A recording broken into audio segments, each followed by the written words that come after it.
ये तो भगवान शंकर जी कहते हैं तो पार्वती ध्यान से सुनो। एक बार हिमालय की तरफ यात्रा की नारद मुनि ने, और जैसे ही हिमालय की तरफ गए वहाँ सुंदर वातावरण हिमालय का देखा नारद जी महाराज ने। आप लोगों ने 4 धाम की यात्रा की है, केदारनाथ, बद्रीनाथ, गंगोत्री, यमुनोत्री, किसी ने की है? हाथ उठाओ। 1 2 3 4 5 6 7। तो उत्तराखंड को जिसने नहीं देखा उसने संसार में कुछ नहीं देखा। बोलो जय सिया राम। हमारी पृथ्वी पर स्वर्ग कहाँ है? अगर किसी को देखना है तो उत्तराखंड की यात्रा उसे अवश्य करनी चाहिए। हम 2009 में माताजी पिताजी के साथ में गए, बड़ा सुंदर रमणीक वातावरण, और 2 कथाएं हमने बद्रीनाथ धाम में करी। बड़ा सुंदर सौम्य वातावरण है वहाँ का। और अभी गत वर्ष 16 अक्टूबर से 24 अक्टूबर तक हम अपने बच्चों के साथ में भी 4 धाम यात्रा करके आए। गृहस्थ में पति पत्नी को बच्चों के साथ यात्रा अवश्य करनी चाहिए, तीर्थाटन अवश्य करना चाहिए। कारण कवन श्राप मुनि दीना, का अपराध रमापति कीना, का अपराध रमापति कीना। हिमगिरि गुहा एक अति पावन, वह समीप सुरसरी सुहावन। हवा प्रवाहित हो रही थी, पुष्प पल्लवित हो रहे थे, चारों तरफ से फूलों से घिरा हुआ वो पहाड़ जो सुगंधी बिखेर रहा था।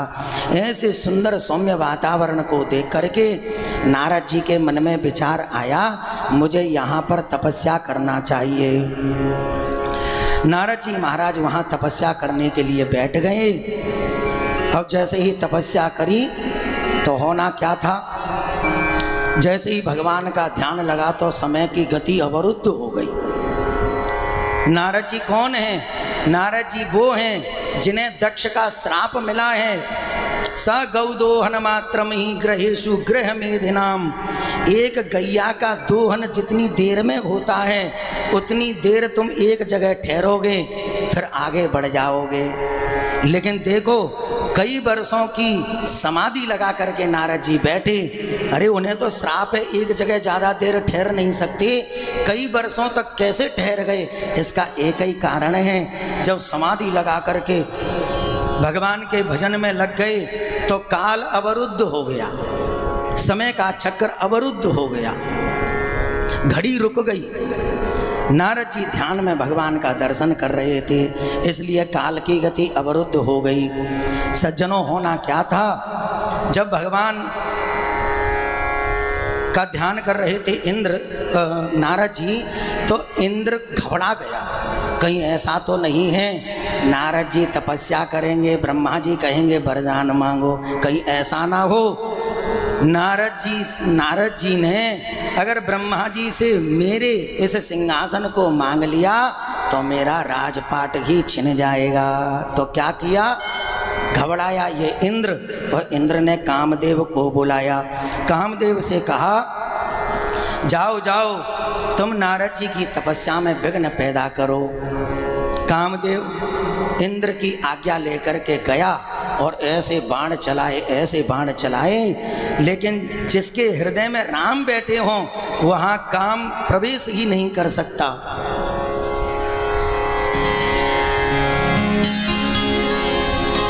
जहाँ काम तहाँ राम नहीं, जहाँ राम नहीं काम। जहाँ राम जी हृदय में बैठे हों वहाँ काम का स्पर्श भी नहीं हो सकता। खूब बाण चलाए, बहुत प्रयास किए, लेकिन होना क्या था, सारे अपने हथकंडे उसने अपनाए, लेकिन जब कामदेव का कुछ भी असर नारद जी के शरीर पर नहीं हुआ तो चरणों में साष्टांग दंडवत प्रणाम करके लेट गया और गिड़गिड़ाने लगा। जब चरण पकड़े ना तो नारद जी के नेत्र खुले, किसने स्पर्श किया मेरा। और जैसे ही नारद जी ने नेत्र खोल करके देखा तो कामदेव आंखों में आंसू ला करके गिड़गिड़ा रहा था, रुदन कर रहा था, महाराज मुझे क्षमा कर देना, महाराज मुझे क्षमा कर देना, मुझसे बहुत बड़ा अपराध हो गया। भयउ नारद मन कछु रोसा। नारद जी ने देखा कि ये गिड़गिड़ा रहा है, माफी मांग रहा है, तो रोसा माने क्रोध नहीं आया। नारद जी ने कहा कोई बात नहीं है, ये सब होता रहता है, तुमने जो अपराध किया है हमने क्षमा कर दिया। और जैसे ही नारद जी ने ऐसे शब्दों का प्रयोग किया तो कामदेव बड़े प्रसन्न हुए। कामदेव को अब मौका मिल गया तो कामदेव ने मुस्कुराते हुए कहा, अरे नारद जी आप जैसे कोई संत हो सकते क्या इस दुनिया में। कामदेव ने कहा, एक से एक योद्धा देखे मैंने अपने जीवन में, मैंने एक से एक योद्धा देखे, लेकिन आपसे बड़ा कोई योद्धा नहीं देखा। क्यों? क्योंकि आप ऐसे योद्धा हो जिसने क्रोध को जीत लिया, आप एक ऐसे योद्धा हो जिसने काम पर विजय प्राप्त कर ली, और आप एक ऐसे योद्धा हो कि आपने लोभ के ऊपर विजय प्राप्त कर ली। महाराज आपके समान इस त्रिलोकी में कोई हो नहीं सकता, क्योंकि इस संसार में जो प्रबल शत्रु हैं उन सभी को आपने जीत लिया है। प्रबल शत्रु कौन से हैं? 3 शत्रु सबसे खतरनाक बताए हैं, ध्यान से सुनो, सब ध्यान से सुनो। 3 शत्रु कौन हैं जो हमारे जीवन को पतन की ओर ले जाने वाले हैं? तात 3 अति प्रबल खल काम क्रोध अरु लोभ। हमारे शरीर को पतन की ओर ले जाने वाले 3 शत्रु हैं। एक है काम, दूसरा है क्रोध और तीसरा है लोभ। बोलो जय सिया राम। काम क्रोध मद लोभ सब नाथ नरक के पंथ, ये नरकों में ही ले जाते हैं। महाराज आपने तो तीनों शत्रुओं को ही जीत लिया, क्या कहना आपका। कामदेव के मुख से जब प्रशंसा सुनी नारद जी को अभिमान आ गया। देखो आप लोगों की आवाज़ बहुत आ रही है, बोल दो उनको मंदिर में, देखो आवाज़ ना करें। अब तो नारद जी को ऐसा अभिमान हुआ, ऐसा अभिमान हुआ। अभिमान सबको हो जाता है, प्रशंसा के लड्डू किसे अच्छे नहीं लगते। देखो सब लोग ध्यान से सुनो। भगवान एक बार भरत जी की प्रशंसा कर रहे थे। मर्यादा पुरुषोत्तम श्री राम भरत जी से कहते हैं, तुम्हारे जैसा इस संसार में कोई हो नहीं सकता भरत जी। न तुम्हारे अंदर कपट है, न झूठ है, धर्म की ध्वजा को धारण करने वाले, भक्ति का प्रसार करने वाले, आपसे बड़ा भक्त इस दुनिया में कौन हो सकता है। भगवान की बातों को सुनकर के भरत जी ने अपना चेहरा नीचे कर लिया। भरत जी कहते हैं मुझे बड़ा डर लग रहा है। राम जी कहते हैं किस बात का डर लग रहा है? तो भरत जी कहते हैं अरे संसार के लोग प्रशंसा करें तो उनकी प्रशंसा करने में झूठ और कपट हो सकता है। आप प्रशंसा कर रहे हो तो ना आपके अंदर कपट है ना झूठ है, लेकिन मुझे ऐसा लगता है कहीं आपकी प्रशंसा से मेरे अंदर अहंकार का भाव प्रकट न हो जाए, और क्षण भर के लिए भी अगर अभिमान आ गया, अहंकार आ गया, तो मेरा शरीर पतन की ओर चला जाएगा। क्योंकि मैंने सुना है आप अभिमानी और अहंकारी को दर्शन नहीं देते, आप उस मन के अंदर आकर के बैठते हैं जिसका मन निर्मल होता है, निष्कपट होता है। निर्मल मन जन सो मोहि पावा, निर्मल मन जन सो मोहि पावा, मोहि कपट छल छिद्र न भावा, मोहि कपट छल छिद्र न भावा, मोहि कपट छल छिद्र न भावा, मोहे कपट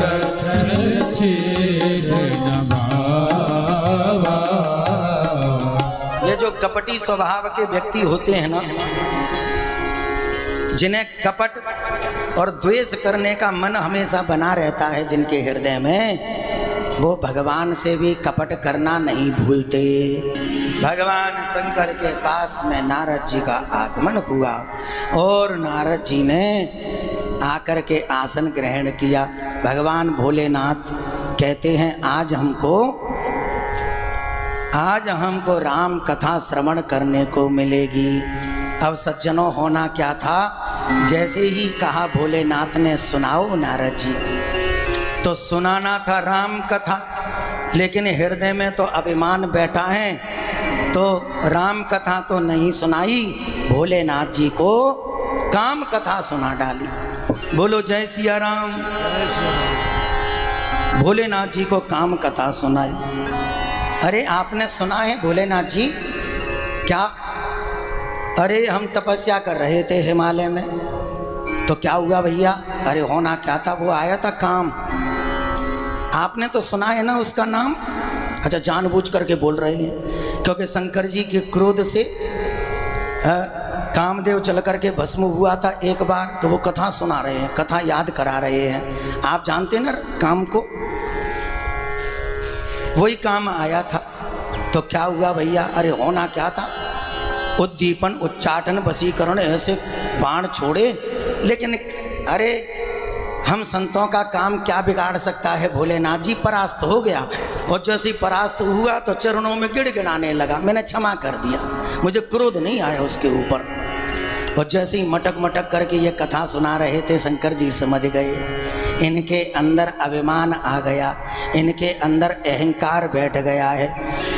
नारद जी महाराज ने जब काम कथा सुनाई तो शंकर भगवान कहते हैं, बस शांत हो जाओ नारद जी, ये कथा आज तो तुमने हमको सुना दी है, लेकिन आज के बाद ये कथा किसी को मत सुनाना, और खास करके नारायण को तो बिल्कुल भी मत सुनाना।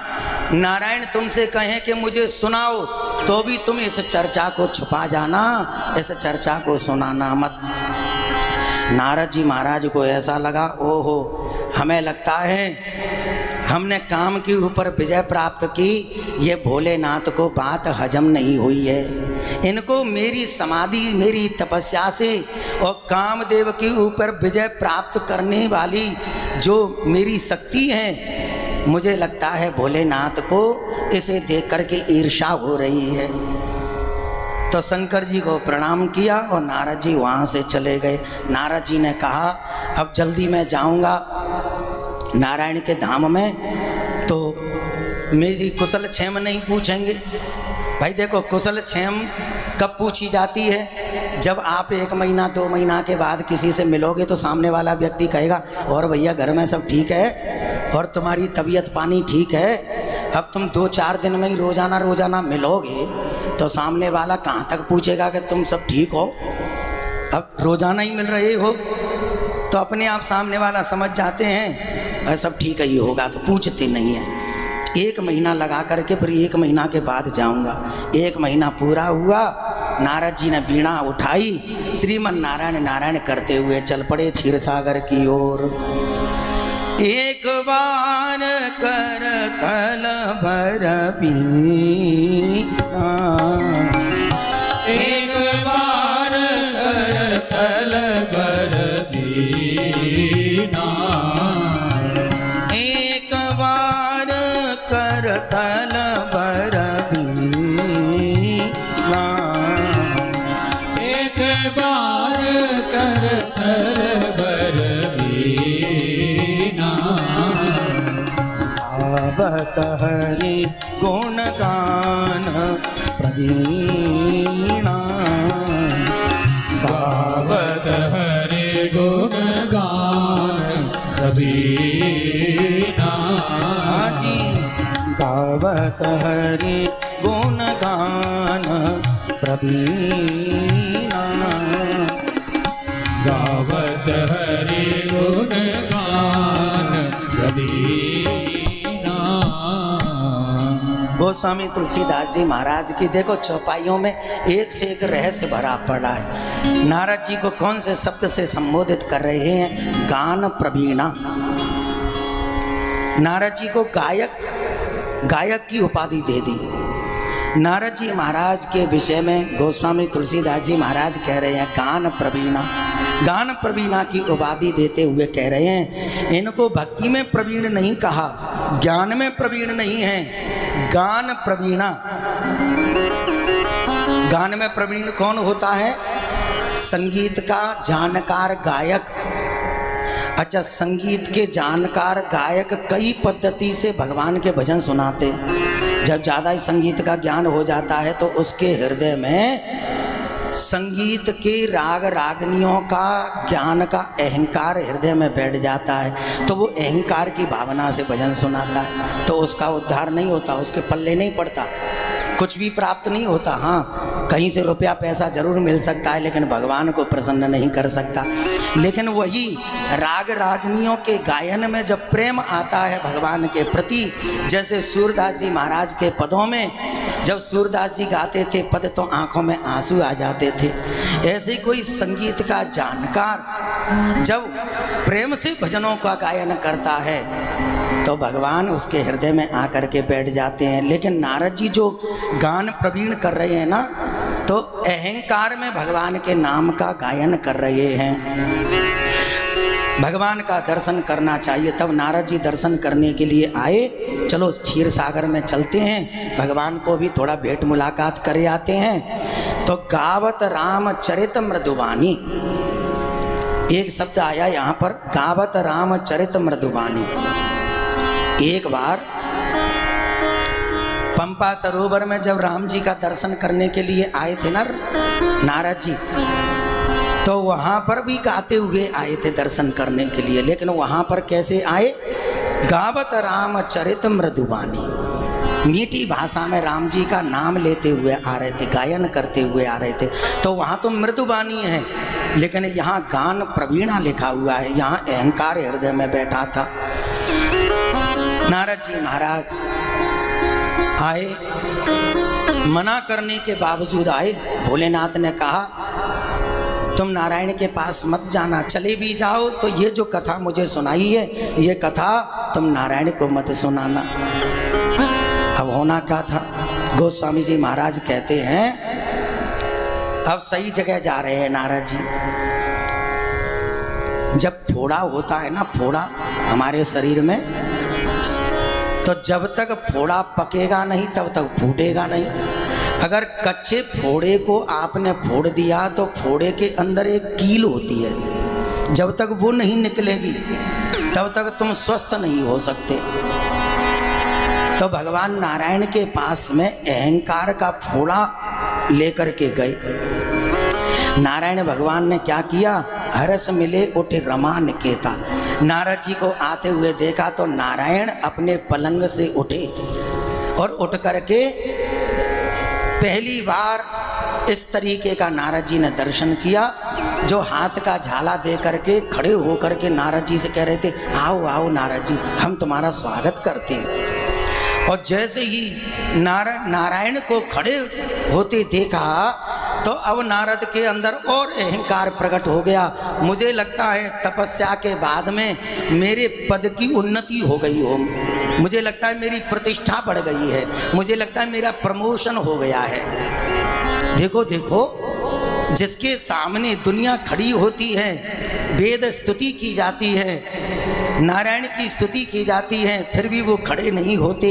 लेकिन मेरे आगमन पर स्वयं नारायण खड़े होकर के मेरा सम्मान कर रहे हैं और हाथ पकड़ करके हृदय से लगा लिया। हृदय से लगा करके नारायण ने नारद जी का हाथ पकड़ा और उसके गले में, नारद जी के गले में गलबियाँ डाल करके अपने पलंग के पास लाए।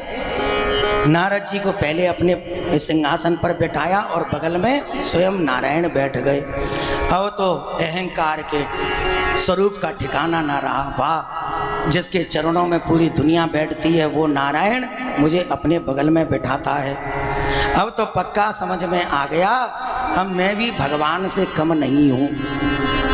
ये अहंकार बहुत खतरनाक होता है साहब। प्रतिष्ठा को पचाना, धन को पचाना, पद को पचाना, ज्ञान को पचाना और सुंदरता स्वरूप को पचाना हर किसी के बस की बात नहीं है। जब हृदय में अहंकार आता है तो हृदय से राम जी अंतर ध्यान हो जाते हैं। अब होना क्या था, नारायण भगवान ने हाथ जोड़ करके कहा, बहुते दिनन कीन मुनिदाया, आप कहाँ थे इतने दिनों से, आपने आज दर्शन दे करके मेरे ऊपर बड़ी दया की। अब तो दया नाम सुना तो और अहंकार बढ़ गया। बताओ, नारायण सब पर दया करते हैं और ये हमसे ही कह रहे हैं आपने दर्शन दे करके हमारे ऊपर बड़ी दया की, बड़ी कृपा की। दया शब्द का प्रयोग किया, मानो भगवान कहना चाहते हैं, नारद बाबा आज तुम दर्शन करने के लिए नहीं, दर्शन देने की भावना से आए हो, इसलिए कह रहा हूँ कि बाबा इतने दिनों के बाद आपने बड़ी कृपा करी। कहाँ थे आप अब तक? और फिर क्या था, महाराज नारद के मन में अहंकार कूट कूट करके बैठ गया। यद्यपि प्रथम बरज शिव राखे, अरे भोलेनाथ ने मना किया था कि मत सुनाना, लेकिन नारायण ने जैसे ही कहा और सब ठीक है, क्या हाल चाल है, थोड़ा हाल चाल सुनाइए, तो नारद जी ने शंकर की बातों को विसार करके भुला करके और नारायण के सामने अपनी चर्चा रखते हुए कहा, अरे क्या बताएं नारायण भगवान, हम एक बार गए थे हिमालय में, ऐसे ही घूमने के लिए एक सुंदर गुफा दिखाई पड़ी, जहाँ सुंदर झरना कल कल कल कल कल्लोल करते हुए गिर रहा था, पंछी कलरव कर रहे थे, हिरण इधर से उधर उदक पुदक कर रहे थे। रमणीय सौंदर्य वातावरण देख करके मैंने समाधि लगाई। अब होना क्या था प्रभु, आपको ही मैंने अपने हृदय में बैठा करके समाधि लगाई, काम आया था मुझे परास्त करने के लिए, लेकिन क्या बताएं नारायण वो मेरा स्पर्श भी नहीं कर पाया, बेचारा गिड़गिड़ा रहा था, हाथ जोड़ के माफ़ी मांगी उसने, मैंने क्षमा कर दिया। अब देखो नारायण जी संतों को क्रोध शोभा नहीं देता, तो फिर मैंने उसको क्षमा कर दिया। ऐसे अहंकार की भाषा का जैसे ही प्रयोग किया, नारायण भगवान समझ गए, अरे राम राम राम, मैंने सोचा था ये राम की कथा सुनाएंगे, ये तो काम कथा और स्वयं की प्रशंसा करने में लगे। नारद कहे हूँ सहित अभिमाना, नारद कहे हूँ सहित अभिमाना, कृपा तुम्हारे सकल भगवाना, कृपा तुम्हारी सकल भगवाना, कृपा तुम्हारी सकल भगवाना, कृपा तुम्हारी सकल भगवाना।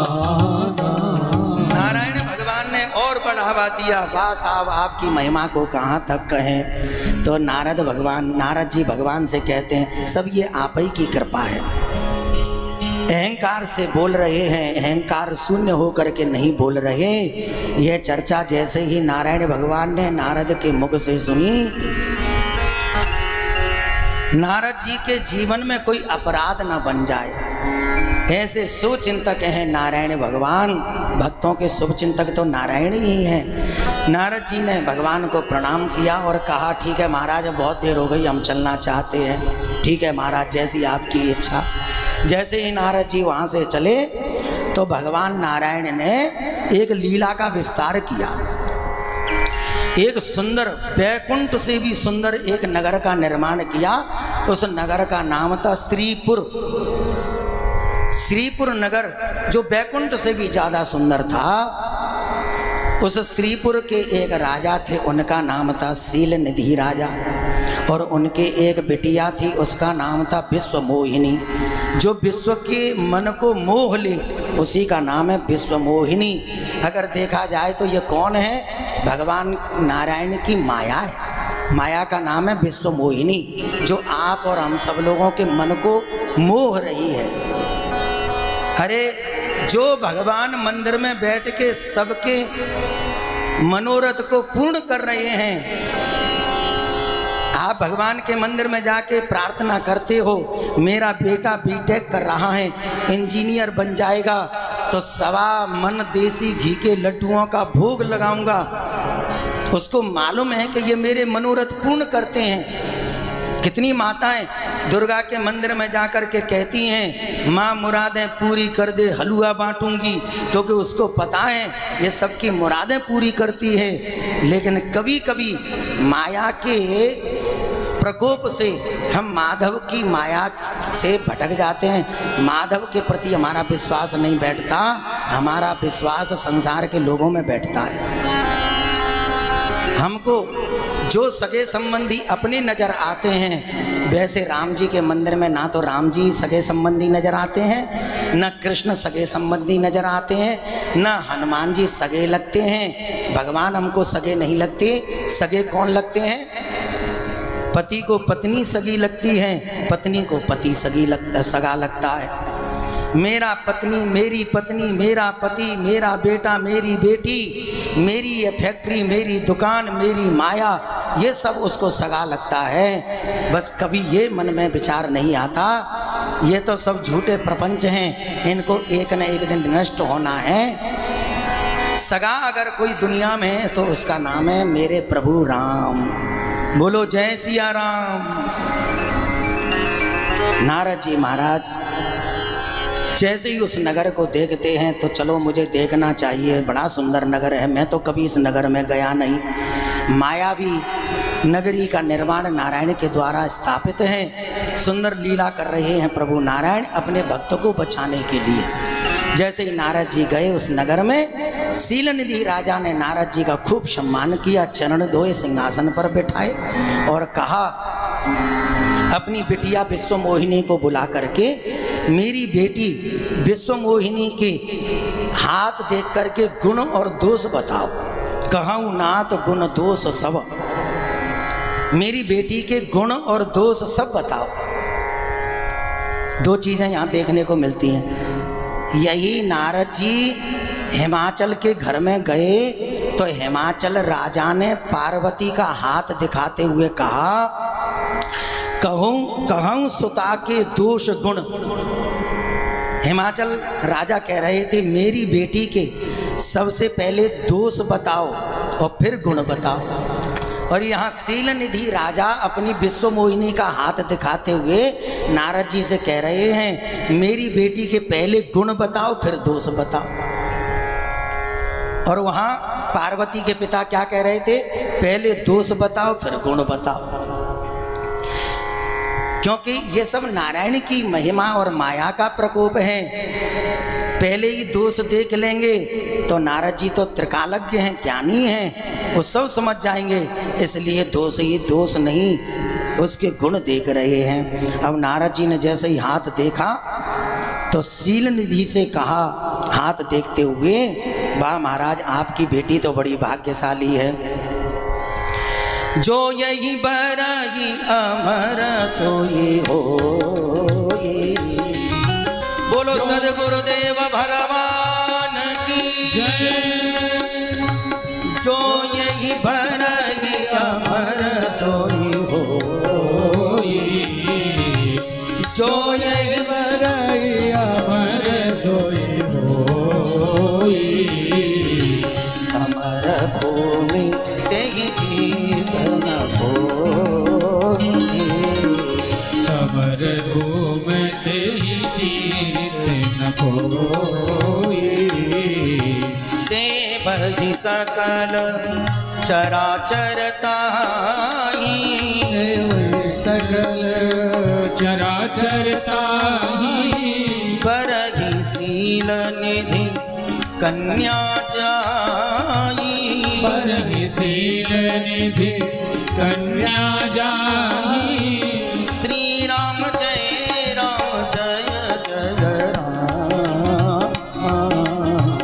श्री राम जय जय राम। श्री राम जय जय राम। श्री राम जय राम जय राम।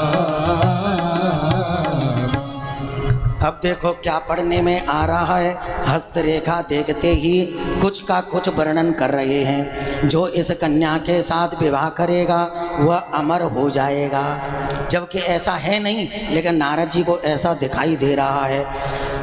जबकि चौपाई कह रही है जो यही बरई अमर सोई होई, इसका वर्ण उसके साथ होगा जो अजर अमर होगा। लेकिन नारद जी पढ़ रहे हैं जो इस कन्या के साथ विवाह करेगा वह अमर हो जाएगा, जो इससे विवाह करेगा उसे युद्ध में कोई जीत नहीं सकेगा। अब तो रेखा में जो दिखाई दे रहा है उसे मन में छुपा लिया। लक्षण सब विचार उर राखे और कछुक बनाए भूप सन भाके। असली बात तो शील निधि को नहीं बताई, कुछ का कुछ उसको बता करके सांत्वना प्रदान करी, तुम इनका स्वयंवर करो, ऐसा बोल करके नारद जी वहाँ से चले गए। अब नारद जी ने मन में विचार किया विश्वमोहिनी का स्वयंवर होने वाला है। अब विश्वमोहिनी तो उसी के गले में माला डालेगी जो सबसे ज़्यादा सुंदर राजकुमार होगा।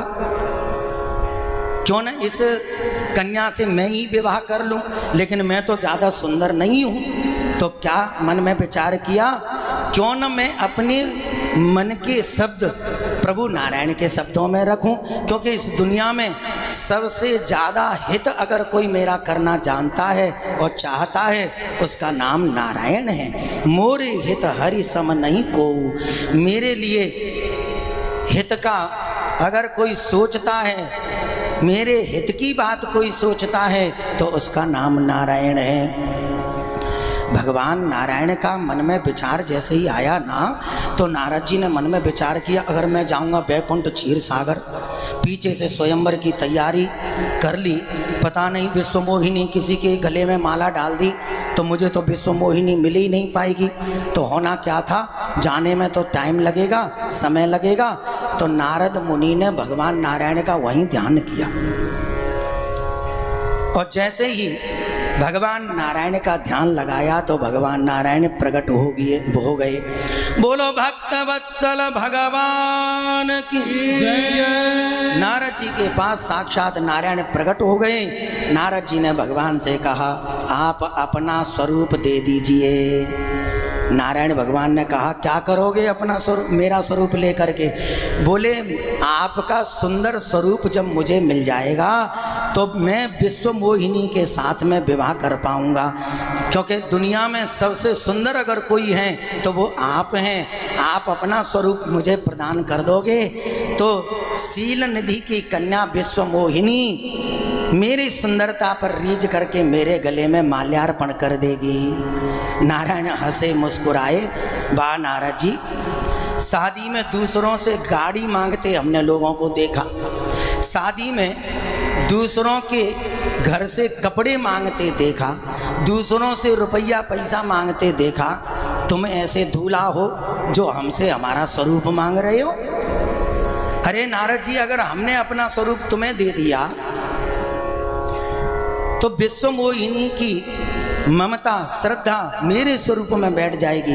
बोले महाराज मैं ये सब कुछ नहीं जानता, आप अपना स्वरूप मुझे प्रदान कर दें। भगवान ने कहा नारद जी, यदि व्याकुल रोगी, गंभीर बीमारी रोगी को मिल जाए और वो डॉक्टर से कहे हे डॉक्टर साहब मुझे बड़ा कष्ट है इस बीमारी में, कोई जहर का इंजेक्शन लगा दो जिससे मैं मर जाऊं, क्योंकि मुझे अब दर्द सहन नहीं हो रहा, बड़ा कष्ट मिल रहा है। लेकिन ऐसे कहने पर भी रोगी को डॉक्टर ऐसा जहर का इंजेक्शन नहीं लगाता। ऐसे ही नारायण भगवान कहते हैं कुपत भाग रोज व्याकुल रोगी, वेदन देई सुनौ मुनि जोगी। तुम्हारे हृदय में कामना की वासना, कामना और वासना की बदबू आ रही है, दुर्गंध आ रही है, लेकिन फिर भी मैं तुम्हें इस रोग से बचाने का प्रयास करूंगा। भगवान कहते हैं मैं तुम्हारे साथ वो करूंगा जिसमें तुम्हारे लिए हित की भावना छुपी है, जिसमें तुम्हारा हित होगा। नारद जी का हित करने के लिए भगवान नारायण ने नारद जी को सुंदर से बंदर बना दिया। सुंदर तो नहीं बनाया, बंदर का स्वरूप दे दिया। नारद जी जब सभा में आए तो उनको लग रहा है कि मैं बड़ा सुंदर हूँ, उनको लग रहा है कि नारायण से सुंदर इस दुनिया में कोई है नहीं। अब तो जैसे ही राजकुमारी आएगी तो पहली पंक्ति में मैं बैठा हूँ, मुझे देखते ही मेरे गले में माला पहना देगी। भगवान शंकर ने अपने 2 गण भेज दिए, संवाददाता बना करके पल पल की खबर मुझे ला करके दो। नारद वहाँ क्या कर रहे हैं, नारायण की लीला क्या कर रही है, और नारद के साथ में क्या क्या हो रहा है, पल पल की खबर आप हमको प्रदान करो। संवाददाता के रूप में भगवान शंकर के 2 गण पहुंच गए। अच्छा, जहां नारद जी कुर्सी पर बैठे थे, ठीक उनकी कुर्सी के पीछे ये दोनों गण बैठ गए और दोनों ही नारद जी को सुना करके आपस में बातें कर रहे थे। क्या कह रहे थे?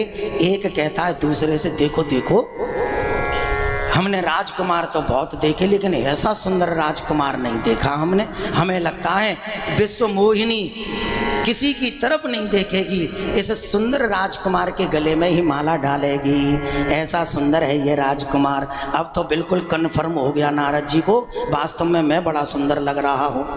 बोलो जय सिया राम। अरे थोड़े एक ही स्वर में बोलो मुस्कुरा करके, जय श्री। नारद जी को लगा कि मैं बहुत सुंदर हूँ, कन्या मुझे कन्या मेरे ही गले में माला पहनाएगी। अब तो बंदर का शरीर था, राजकुमारी का आगमन हुआ, माला लेकर के पधारी सभा के मध्य।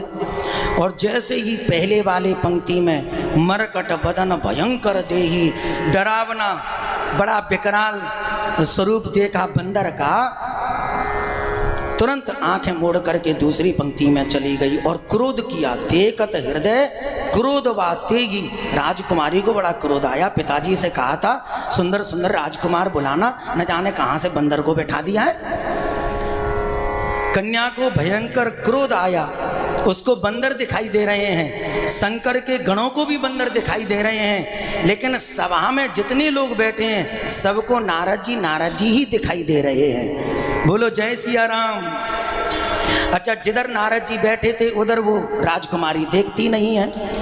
जय ही दिस बैठे नारद फूली, जय ही दिस बैठे नारद फूली, जो दिस ते न पिलो की भूली, सो दिस ते लोकी भूली।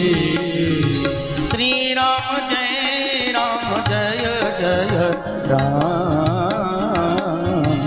श्री राम जय जय राम, श्री राम जय जय राम, श्री राम जय जय राम। बोलो श्री राम जय जय राम,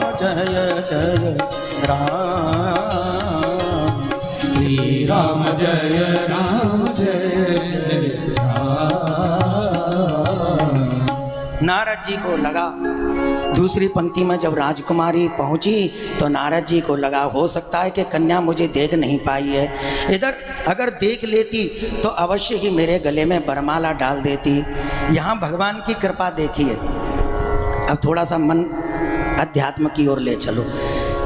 जिस पंक्ति में संत बैठे हों, ध्यान से सुनना, या फिर अकेला संत ही बैठा हो, हम सत्य बता रहे हैं। विश्वमोहिनी कौन है? भगवान की माया। माया संत की तरफ दृष्टिपात नहीं कर सकती। और आपको एक अलग से बात बताएं, जिस पंक्ति में, जिस सभा के मध्य अगर संत बैठे हों तो सभा के मध्य में जितने भी जीव बैठे हैं, संत के बैठने के कारण जितने भी जीव सभा में बैठे हैं उनके ऊपर भी माया दृष्टिपात नहीं कर सकती। देखो संतों की महिमा। संत ही संसार में एक ऐसे शरीर हैं जिसकी तरफ माया दृष्टिपात नहीं डाल सकती, दृष्टिपात नहीं कर सकती, आंखों से देख नहीं सकती। क्यों नहीं देख सकती? क्योंकि संतों के हृदय में माया का पति नारायण निवास करता है। बोलो जय सिया राम। देख नहीं सकती उसको। तो नारद जी की तरफ नहीं देखा उसने, और नारद जी जिस लाइन में बैठे थे उस लाइन में जितने भी राजा महाराजा बैठे थे उनको भी विश्व मोहिनी ने नहीं देखा, सब दृष्टि से बच गए। अब होना क्या था, इतने में एक सुंदर राजकुमार प्रकट हुए। वो राजकुमार कौन है? स्वयं नारायण ही राजकुमार बनकर के सभा के मध्य में आ गए। विश्व मोहिनी ने उस सुंदर राजकुमार को देखा तो उनके गले में माल्यार्पण कर दिया। बोलो लक्ष्मी नारायण भगवान की जय। और जैसे ही भगवान के गले में माल्यार्पण किया, लक्ष्मी निवास भगवान लक्ष्मी जी को लेकर के अंतर ध्यान हो गए। राजाओं का संपूर्ण समाज निराश हो गया। मोह के कारण नारद जी की बुद्धि तो नष्ट हो गई थी, वो अत्यंत इतने व्याकुल हो गए। इतने में रुद्रगण आ गए, और जब निराश होकर के रास्ते में जा रहे थे नारद जी, तो रुद्रगणों ने पीछे से कहा, अरे नारद जी, थोड़ा अपना सुंदर स्वरूप शीशे में देखो, आईने में तो देखो।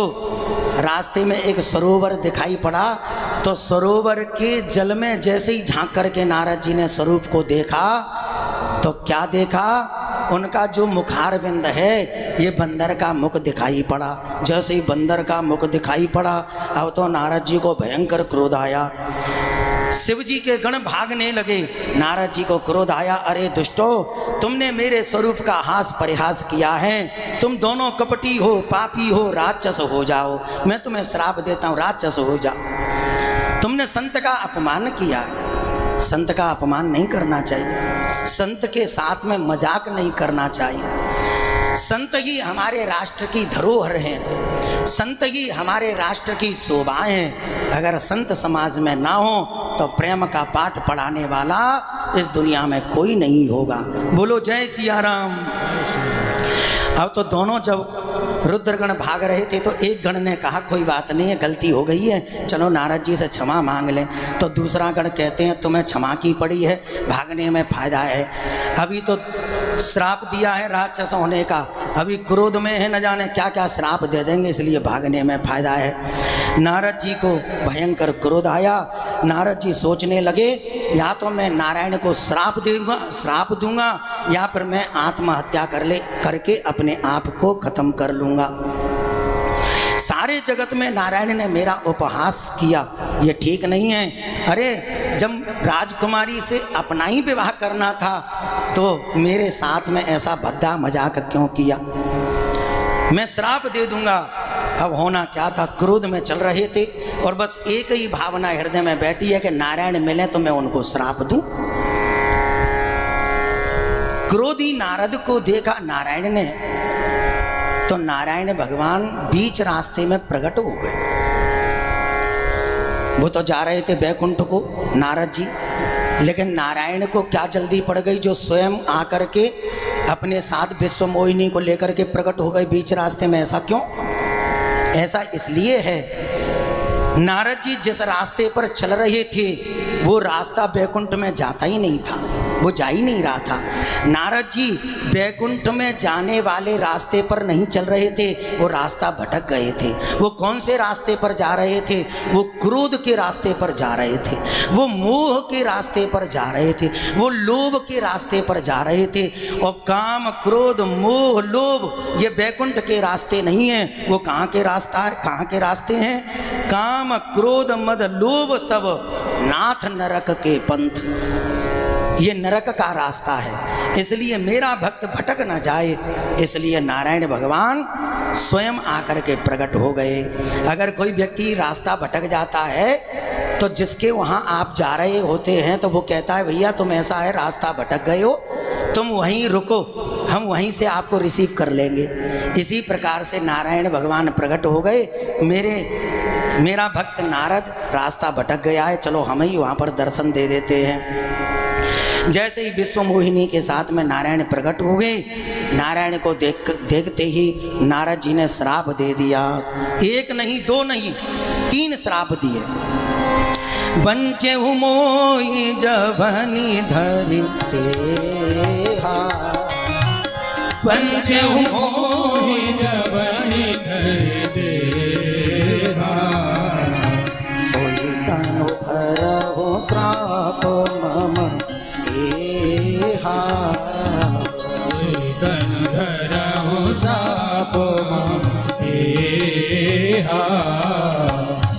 कभी की हो कभी आकृति तुम कीन हमारी, कभी आकृति तुम कीन हमारी, करेगी सहाय तुम्हारी, करेगी सहाय तुम्हारी, मम अपकार कीन तुम भारी, मम अपकार कीन तुम भारी, नारे बिरह तुम हो दुखारी,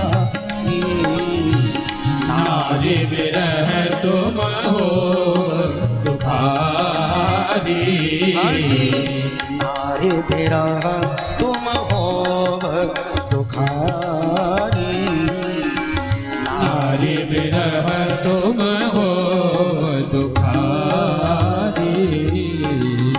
तुमने मुझे नारी के विरह में दुखी किया, व्याकुल किया, वैसे ही तुम भी नारी के विरह में दुखी होंगे। तुमने मुझे बंदर रूप दिया, यही बंदर तुम्हारी सहायता करेंगे। जो मानव शरीर धारण करके आपने मुझे ठगा, आपको भी वही मानव शरीर धारण करना पड़ेगा। ये 3 श्राप मर्यादा पुरुषोत्तम श्री राम को प्राप्त हुए, उसी की वजह से अवतार धारण करना पड़ा। भगवान ने कहा धन्य है, चलो कम से कम श्राप तो तुमने दिया, लेकिन कम से कम तुमने ऐसा श्राप नहीं दिया। अगर तुम श्राप दे देते कि तुम्हारी शादी नहीं होगी, जैसे मेरी नहीं होने दी तो तुम्हारी भी नहीं होगी, कम से कम तुमने ये श्राप तो नहीं दिया। अरे चलो भैया कोई बात नहीं है, संत जो कह दें वही मेरे लिए आशीर्वाद है। नारद जी का श्राप श्रवण करके राजकुमारी अंतर ध्यान हो गई। जो शील निधि का श्रीपुर जो नगर था वो भी अंतर ध्यान हो गया, गायब हो गया। ऊपर खड़े हुए नारद जी ने नीचे देखा तो नगर नहीं दिखाई पड़ा। राजकुमारी जो नारायण के बगल में खड़ी थी वो भी अंतर ध्यान हो गई, और जैसे ही अपनी माया हटाई तब नारद जी समझ गए, अरे राम राम राम, मुझे दुनिया के प्रपंच से बचाने के लिए नारायण ने इस सुंदर माया को दिखाया, दर्शन कराया, मात्र मुझे बचाने के लिए, मेरी रक्षा करने के लिए। कहीं संत पथभ्रष्ट न हो जाए, कहीं संत पतन के रास्ते पर न चला जाए, मेरी रक्षा के लिए ऐसी सुंदर माया लीला का विस्तार किया। लेकिन मैं उनकी लीला को समझ नहीं पाया, मुझसे बहुत बड़ा अपराध हो गया। भगवान नारायण के चरण कमलों में साष्टांग दंडवत प्रणाम करके लेट गए और आंखों में आंसू ला करके कहते हैं, मेरा श्राप झूठा हो जाए, मृषा हो मम श्राप कृपाला। भगवान ने कहा, मम इच्छा। तुम क्या सोचते हो, तुमने अपनी इच्छा से ये सब किया है? ना ना, मेरी इच्छा से ये सब वातावरण स्थापित हुआ। भगवान कहते हैं, तुम्हारे मन में दुख है, खेद है, तो जाओ तुम भगवान शंकर के सतनाम का आश्रय ग्रहण करके भगवान शंकर के नाम का जप करो। नारद जी महाराज आए और कंदरा में बैठ करके भगवान शंकर का स्तवन करने लगे।